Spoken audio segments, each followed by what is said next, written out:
Okay, I finally had the urge to make a new video. I've been playing a lot of Destiny lately, and I thought about doing several weapon videos, but none of them quite triggered me enough to actually do them.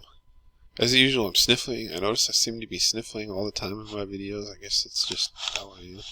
But today I have kind of an excuse. I was up in the attic earlier installing a security camera, or the Ethernet. Actually, that's been about a 2-month ordeal, but we won't get into that.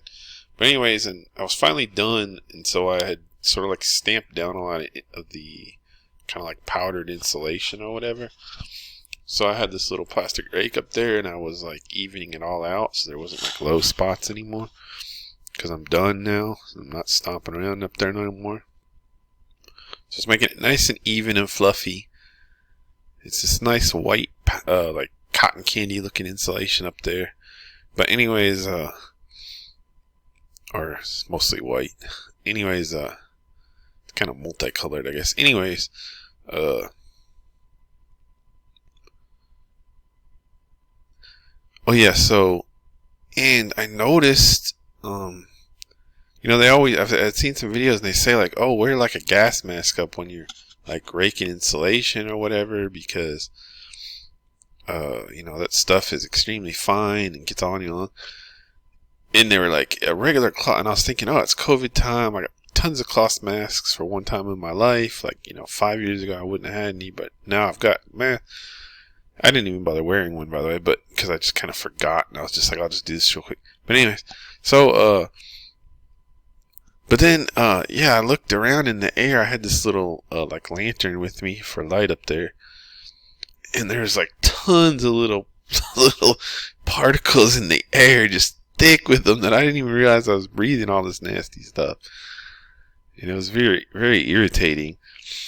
And so now, and I actually got a little scared, because when I came down, I could really feel it in my lungs. I could feel like a strong irritation, and I was thinking like, man, I hope I'm not allergic to this or something, because if that's the case, I'm fitting to go to the emergency room quick, because this stuff is all in my lungs. But luckily, it all kind of cleared up, so hopefully I won't die.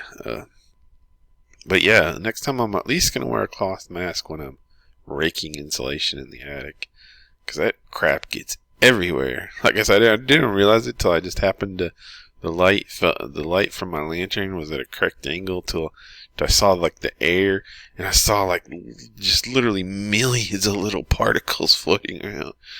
That's what happens when you do insulation.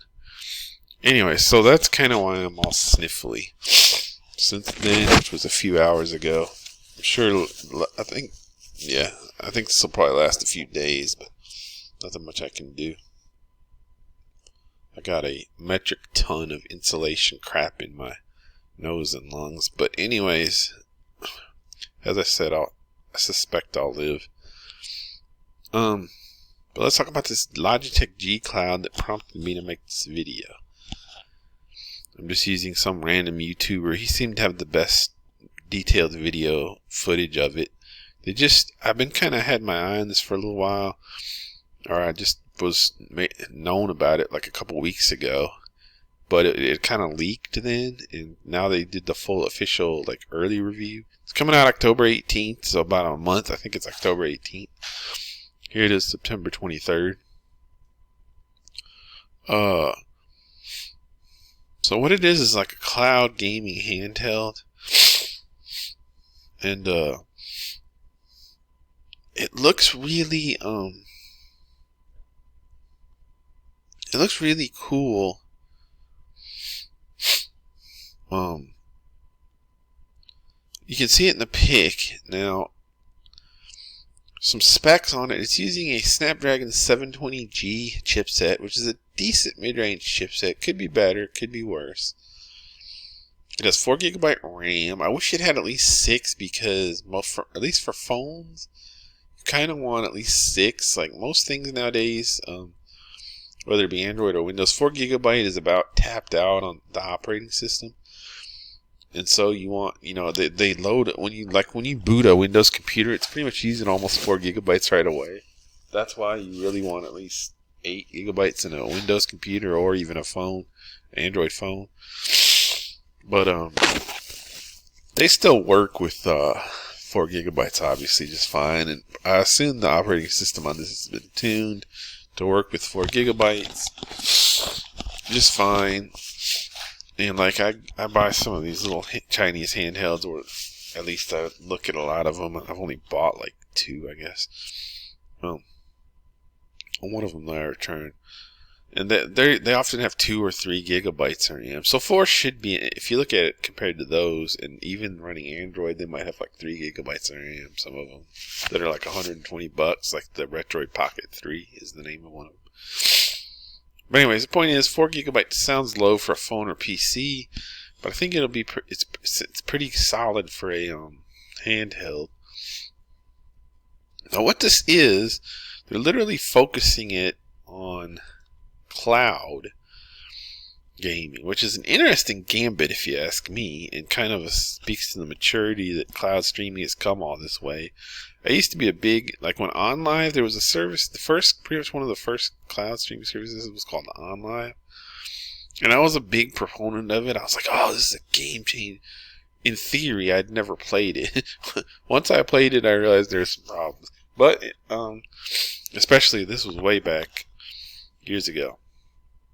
But honestly, streaming has come to the point, there's a lot of streaming services now. Xbox Game Pass lets you stream. Google Stadia is a big one. Amazon has one. Amazon Luna. Steam, GeForce Now. There's all kinds of streaming services now. I'm not too familiar with any of the PC ones. There's Steam Link, I think it's called. Anyways, so the streaming market has matured a lot, and somebody decided to make a handheld of it. And they're totally talking just about the streaming for the most part that I've seen. But to me, the streaming should be kind of secondary. What I wanted was a device that does like retro gaming, like these Chinese handhelds.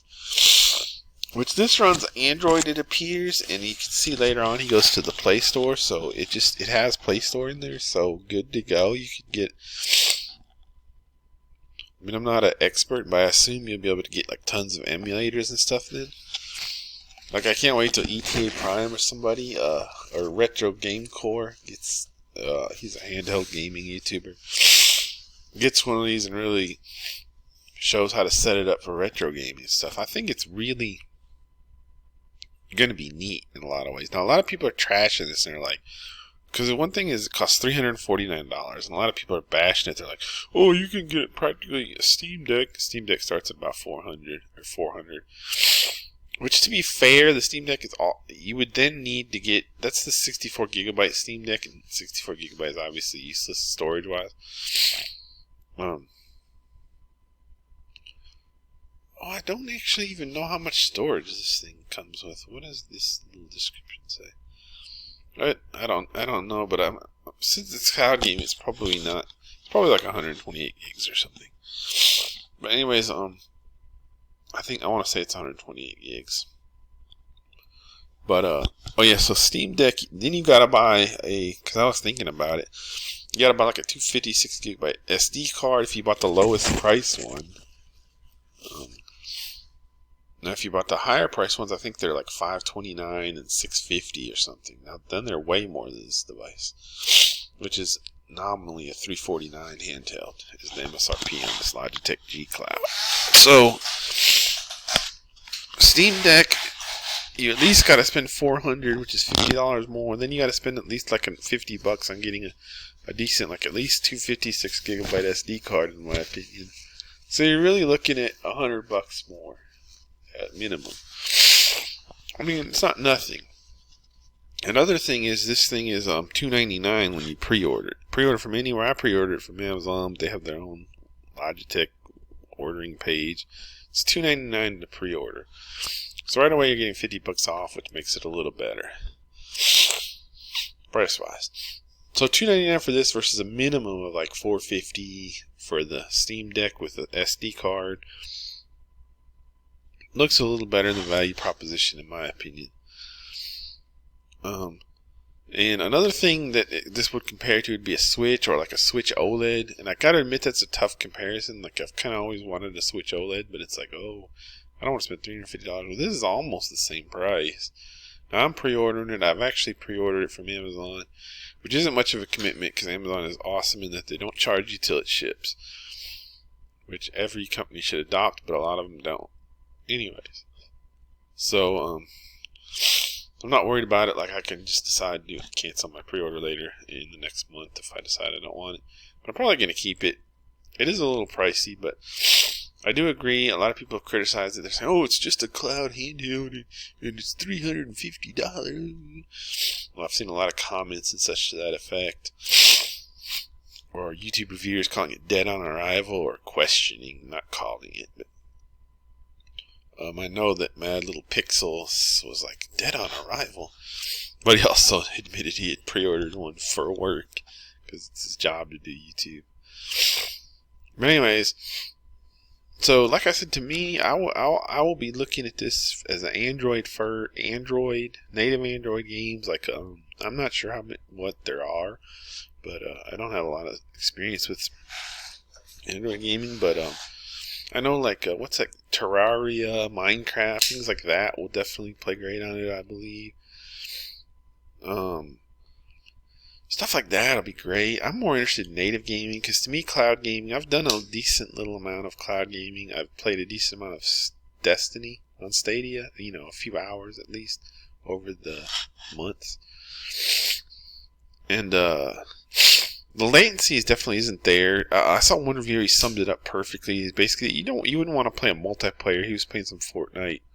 He's like, you don't really want to play multiplayer on the cloud. Like, I mean, you can. He said if you just want to do like some challenges in Fortnite or whatever. I've never played Fortnite, so I assume it has challenges like Destiny or some daily challenges or something. He said you could knock those out or whatever, but you don't really want to play multiplayer games on cloud. I totally agree with him. They're just too laggy. It's getting better to the point where you kind of can, but you don't really want to. So yeah, that alone kind of does cut a lot of the market for it, in my opinion, because what people play all the time right now is like online multiplayer stuff. It's like probably 80% of gaming time. But it's not like you can't, though. It's just going to be a little laggy. Another thing is this is really pitching Microsoft integration, so that's awesome. I know you can do xCloud to stream from Game Pass. Now, I've used xCloud too, and it's not as good as Stadia, really, just 100% honest. The video quality is significantly lower. Like, I noticed Destiny on my xCloud did not look as good as Destiny. It's kind of, I'd say, like, xCloud is like 720p, I believe it actually is. And Stadia is more like a 1080p, and maybe even nominally 4K or something, but effectively, I'd say it's about like a 1080p type of image. Stadia is definitely higher quality, higher settings, I believe. Like the equivalent of the Destiny version is like running higher settings on Stadia than xCloud that I noticed, I believe. I can just speak that from Destiny, it looks significantly better on Stadia than xCloud. Stadia seems to have the best streaming tech. I've heard some other people say that, and I agree. One nice thing about Xbox, though, although it seems very difficult to get going, I'm actually researching it again right now, is something called Xbox Remote Play, where you can just play. I'm sure PlayStation has something like this too, where you can just play games that are installed on your Xbox. The advantage there, I guess, is that your Xbox is like in the next room, so you're not streaming from some faraway cloud server, so the latency is less, at least in theory. But I guess in practice, it seems really like, I just went and watched a video on how to even set up Xbox Remote Play, and they're like, go to the Xbox. This was a July 2022 video. It's September 2022, so it's like freaking 2-month-old video. Very new information. This is an official on the Microsoft official YouTube channel about how to use Xbox Remote Play, and it says like I'm looking for, okay, I'll do it on PC. It doesn't really matter to me, but okay, I'll do it on PC. As you can see, I got the Xbox app down here.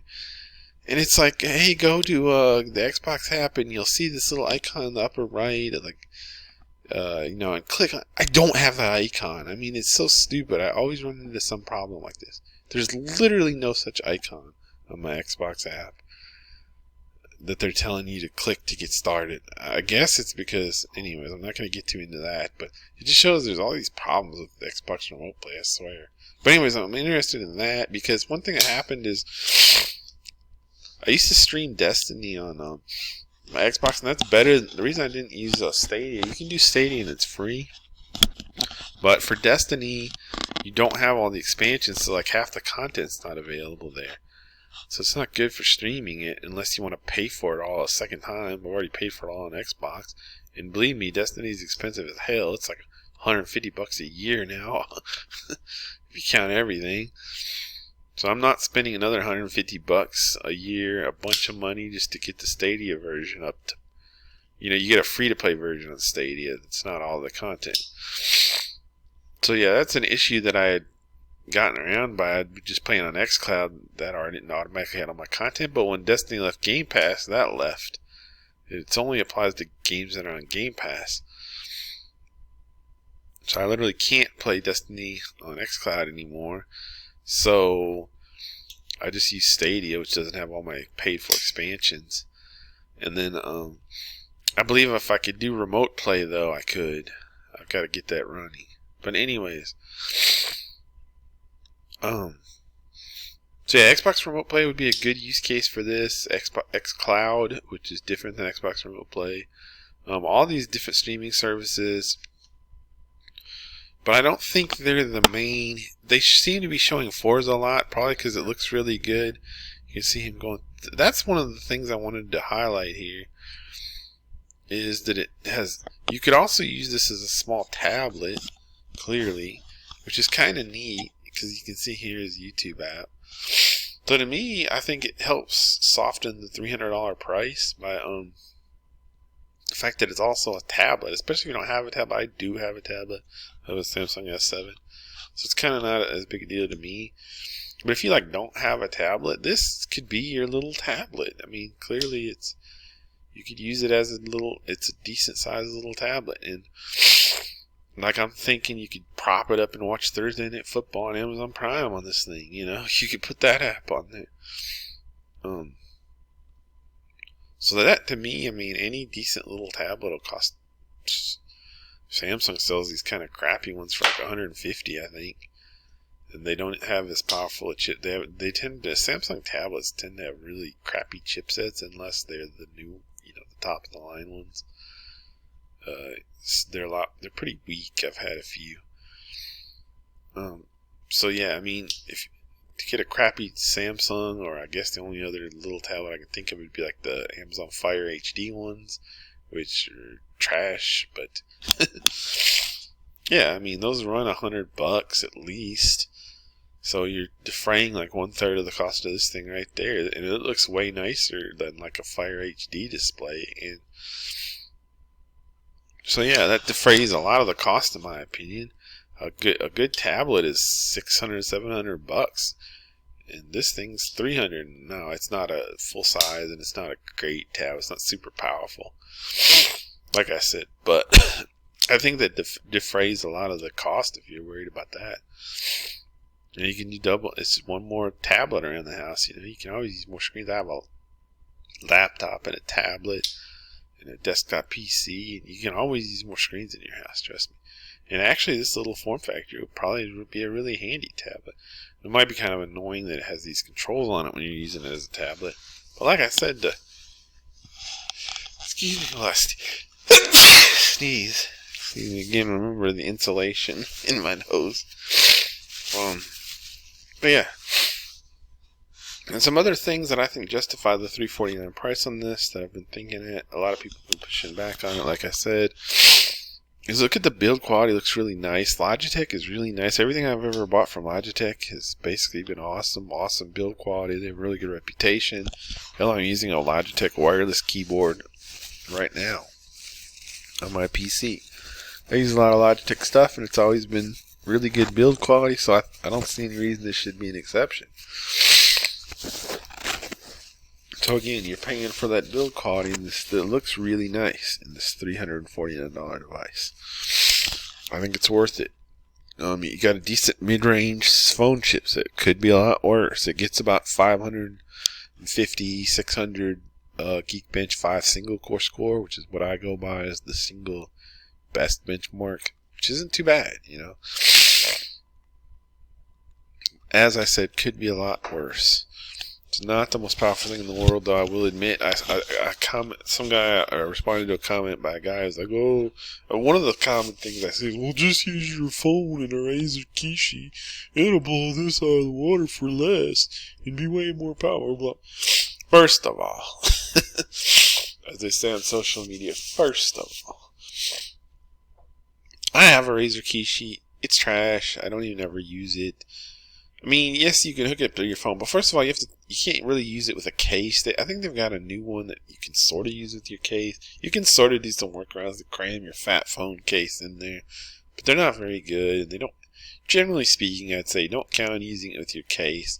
So that means you got to take your case off your phone, put your phone in the Razer Kishi. That means you're not going to do it. You know, it's just super annoying. So, effectively, you have to buy a separate phone, really, if you really want it, for your Razer Kishi, okay? So when you go buy a separate phone, the Razer Kishi itself is like $50. And I saw GameStore has like a nice new one for like $80. The price on these is kind of creeping up. So by the time you spend $50 to $100 on the controller, and then you get a dedicated phone. Now, I don't know, a lot of people would be like, oh, you can just buy this, but they live in Europe or something. In the United States, our phone options are really limited. So great for you if you can get a Snapdragon 8 Gen 1 OLED for $5 in Europe. That's nice. It doesn't do me any fucking good. Here in America, our smartphone market is pathetic, and I can't even think. I keep up with it pretty well. I can't even really think of anything for cheap unlocked phones.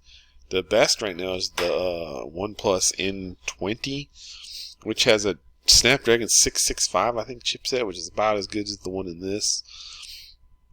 And it's $300. It's $299. It's got an OLED display, and it's, you know, like a 6.5 inch, etc., etc. But again, so and the next one I can think of that would be comparable would be like a Galaxy A53, and that thing retails for $450. I mean, all these people saying, "Oh, just get a phone and blow this out of the water." No, not in the United States. No, it won't. You know, if you live in China and you can get great stuff cheap, okay, cool, but I can't. Your next option, you might be able to get something like prepaid, subsidized, in other words. I've done that before. Like, I'll get like a cheap Moto G Power or something for like $50, like on track phone or something. And I don't care that it's locked to track phone because I'm just using it as a gaming phone. But again, that like a Moto G Power or something, they suck. I mean, the display's terrible. I've done that before, but I don't really advise it either. I just found myself wanting an OLED display really bad. I think I bought a Moto G Power for $50 prepaid once to use as a dedicated game phone, and I wasn't happy with it. I ended up giving it away or something. But yeah, so all these people saying like, "Oh, just buy it. It's going to be just as expensive or more." You're not going to get a decent phone for $300 in the United States. You aren't. You know. You may be able to find some crazy deal if you work your butt off, you know. But generally speaking, you're not going to just go into Best Buy and try to buy a decent phone with all these specs that blow this thing away, you know, for $300. There is no such thing. I dare you to tell me it. Now, you may be able to get something online from China or something. I don't know, but like I said, generally mainstream unlocked United States phone, your pickings are slim to none. And it's going to cost you more than this thing costs. Like I said, the first one that comes to mind is the Samsung A53. 6GB RAM, decent mid-range chipset, 6.7 inch OLED, all that stuff. It's $450, you know. And so, all these people saying like, "Oh, you can get a phone for $4 that blows this out of the water." Well, yeah, maybe in China or India. I live in the United States. I can't. You might be able to get some stuff on Amazon that's like Chinese, like a ROG phone or something, but they're not blowing this out of the water for the price, I don't believe. You wouldn't be able to use it on American cell phone carriers anyway, which kind of sucks. at that point, you know, you're paying for a phone. You can't use like the ROG phones and stuff on American carriers, which is another discussion. That's a joke, but American carriers are terrible. But yeah, you can't buy any of these like cool gaming phones they make and really use them on American cell carriers because they're all blacklisted because American cell carriers are monopolistic, you know, terrible corporations. But anyways, yeah. So at that point, you're spending hundreds of dollars on a phone just for gaming, and you can't use it as a phone if you were so desired. So you might as well spend a little more and get one you could use as a phone. You know what I'm saying? The point is, all these people saying like, oh, blah, blah, blah. It's not true, you know. For $350, and look at the display on this, because most of these phones have like a 21:9 display. They're all like super tall and narrow now, flagship phones, because that fits easier in your hand. But it's not good for gaming. They're unwieldy. I heard one person describe them as, and they are. You know, when you hook a Kishi up to my phone, it's like too wide. Not, you know, it's just not ideal. Look at the screen on this. It has an aspect ratio. I don't know what it is, but it's probably like a lot. It's 16:9 or maybe even less than that. It's a lot closer to somewhere around 16:9. It's not 4:3, obviously, but so it's 16:9 or even less, maybe like 14:9 or something, if that's a thing.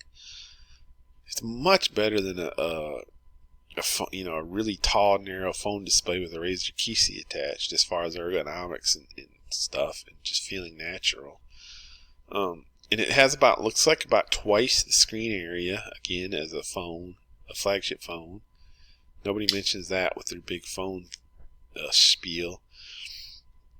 You know, it has a 7-inch display, and like I said, with the aspect ratio being what it is, the square screen area of it will be much more than a 21:9 display. Than a 21:9, like a 6.7 inch. And then we go, oh, phones are 6.7 inch. This is only 7 inch. They're almost the same.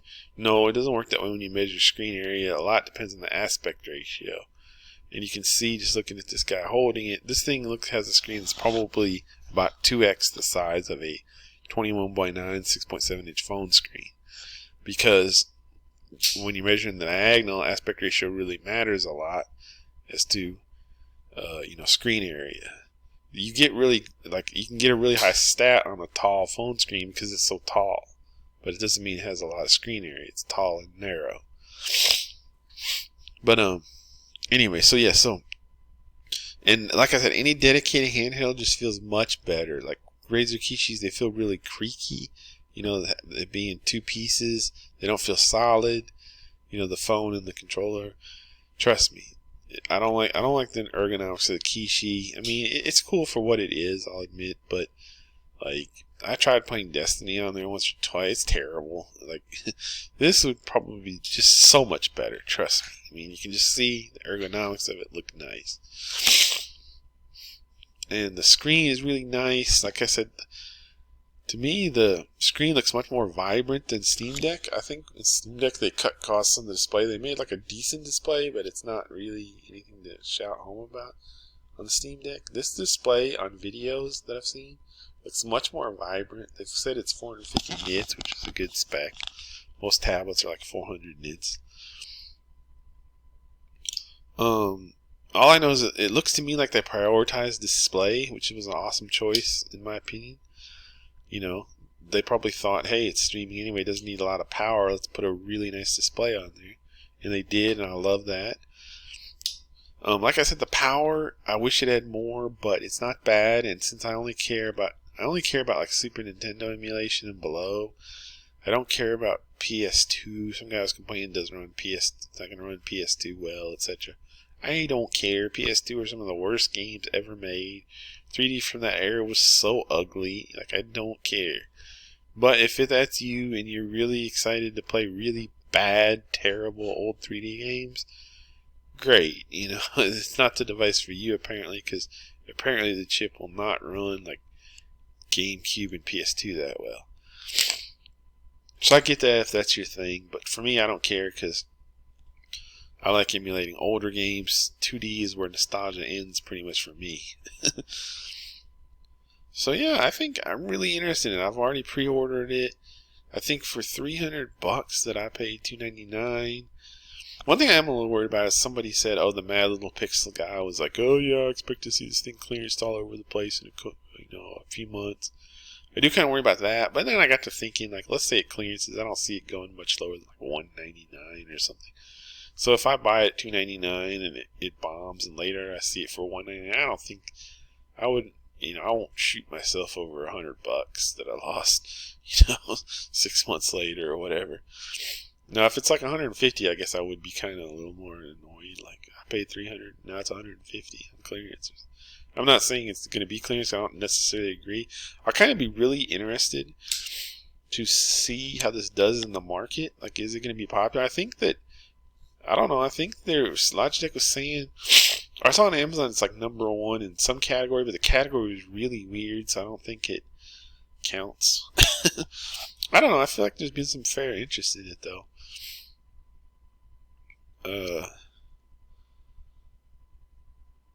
Yeah, I'm really interested in it for some reason. I don't know why this appeals to me so much more than like a Steam Deck, than like a Nintendo Switch, which are both kind of in the same price range. Although again, you gotta consider this is $300, and a Steam Deck with a SD card is a minimum of $450. So they're not really in the. I mean, I guess they're kind of in the ballpark. Switch 2 is kind of in the same ballpark. I get that. But I don't know if you'd want to switch either over this. This is, Switch is old tech now. It's very polished, but it's also not very, you can't tinker with it. You can't run emulators on it and stuff like you'll be able to on this. So yeah, I've always wanted something like this. I wanted an actual TV console in this vein too, more so than a handheld. But I can see this, like I said, for me, it's gonna be like an emulation and native Android gaming console first and cloud streaming second. But like I said, for $300, I mean, there's toys in life. There's constantly toys coming along, and you kind of like a Steam Deck. I kind of wanted it. You always got to make a trade off. Like, are you willing to spend the money on something you kind of want? And with Steam Deck, like I said, I pre-ordered. Or I don't know if I said, but I pre-ordered one, and like about a couple weeks ago, I finally got the email. I pre-ordered one in May of this year. I finally got the email a couple weeks ago saying like, "Hey, do you want to order it? It's ready." And I didn't order it. I just can't. I don't know why, but the Steam Deck does not appeal to me as much as this. Everybody praises the Steam Deck, and most people are bashing this, but I'm reverse. I don't. I think this is better. The screen is so much prettier. It's cheaper. It's light. It has 12-hour battery life, they say, which Steam Deck has like a 1.5-hour battery life when you're using it on heavy gaming. The Steam Deck display is a lot duller and lower quality than this. The Steam Deck seems to be just loaded with bugs. Like, no one says it, but everywhere that I read about the Steam Deck, it's always people like, "Oh, how come my Steam Deck is doing this? Oh, how come it doesn't do this? How come this doesn't show up? How come this doesn't work?" Because it doesn't run Windows, so right off the bat, you've got tons of bugs. So yeah, everyone's raving about the Steam Deck, but then everyone's constantly like, "Hey, how come this doesn't work? How come this game is not running? How come, like." I feel like if Steam Deck was made by Microsoft, people would be just tearing it apart all the time. But Valve has so many fanboys that it just gets a free pass. But yeah, I just wasn't interested in Steam Deck. I don't care about the fanboy aspect. I'll still buy something that I want, even if. But Destiny doesn't run on the Steam Deck either, which was an issue for me. At least I guess you have to put Windows on it, and forget that. Apparently, that's really kludgy. So, yeah, that was a big. Now, Steam. Now, cloud gaming is not, like I said, Destiny. I prefer the multiplayers, and cloud multiplayer, as I've mentioned, is not ideal. It kind of works, and I think it's getting a little better, but yeah. So I wouldn't say this is really going to be good for Destiny either, to be honest, like I've said, because that it's cloud and with the latency and all. But, at least you'd be able to.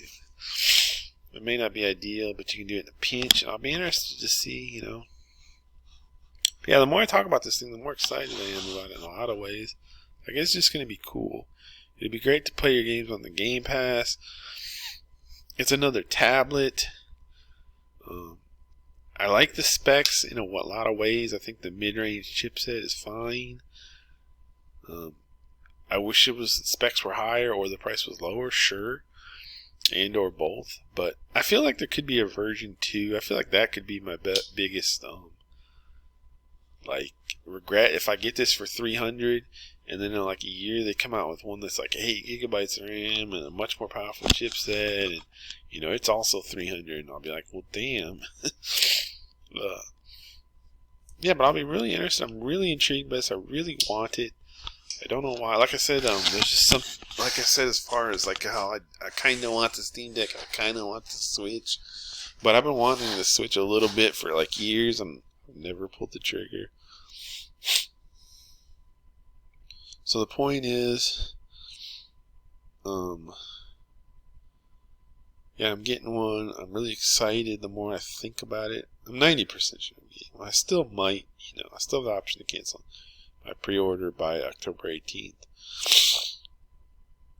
Kind of excited about it, to be honest. It looks awesome. I wish I didn't have to wait a month now, because it's a long time, obviously.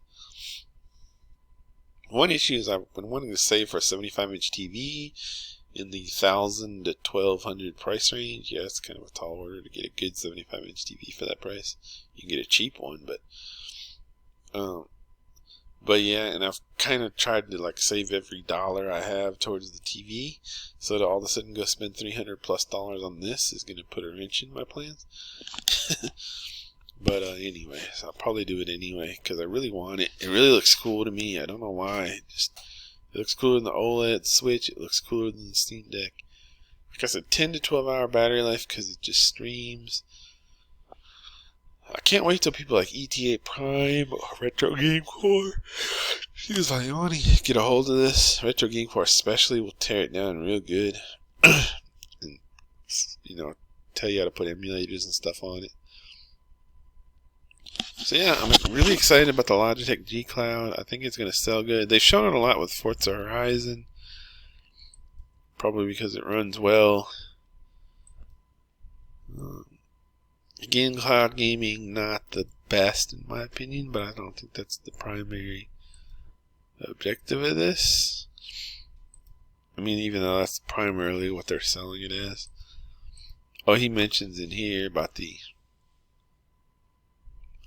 Fortnite is, you don't really want to play multiplayer on it.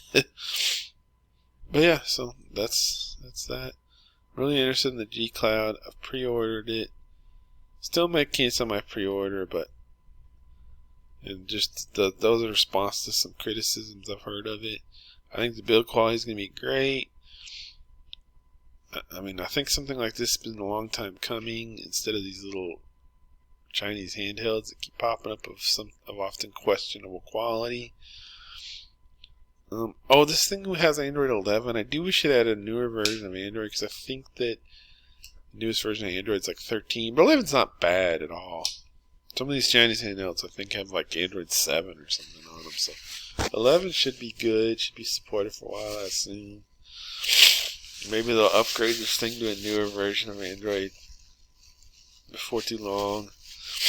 And even if they don't, I'm assuming 11 will last for a while in terms of compatibility with games and stuff. So yeah, I'm definitely excited about this and probably going to get it. It just looks awesome to me. Streaming, native Android gaming. Oh, I wanted to mention that it's just really cool how the handheld scene has in a weird way kind of taken off without like a Sony Vita or something. You got the Switch, you got all these Chinese handhelds that came from the ground up. You've got this thing now. You got the Steam Deck. I mean, so it's kind of awesome seeing all these handhelds. Anyways, the video's up to about 40 minutes. I'm just rambling. I definitely think this thing will be a success. I definitely ordered one. And can't wait.